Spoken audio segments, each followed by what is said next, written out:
Hello, for today's video, mag-install ta niya itong gi-order nga solar panel, no?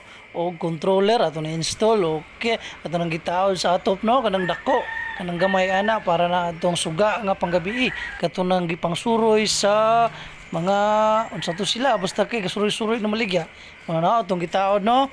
Ara, natin mga battery nga, karaan, o na ay battery sa truck, may itong gigamit, no? Ara, mo na itong gi-connect sa controller, mo na controller. Dayon naatay inverter, no, 1000 watts na itong inverter. Panther ning branda ni karaan na ako nga inverter yung atong gion, no, atong gion dayon na hintingog na siya.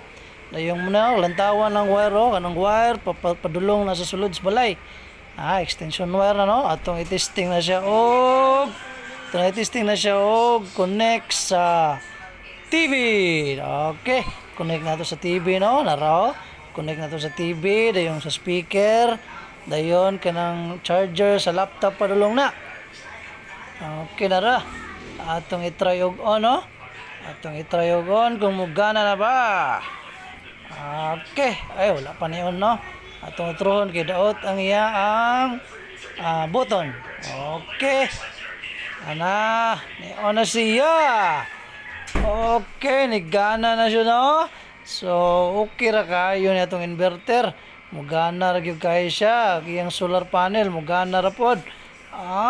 Bahala mo brown out. Basta kay lantaw naman tag salida. Okay ra gyud. Basta kay mo on naman ang wifi. Pwede ra mag cellphone. Din pa-music ta, no? Okay. Hey, ni-play na siya. Ang mga tana mo, tagpila niya kung gipalit nga solar, no, o ang controller. Message sa muna ako, no, kaya rong ma-applyan mo na kung tagpila ni siya. Okay kayo, thank you for watching.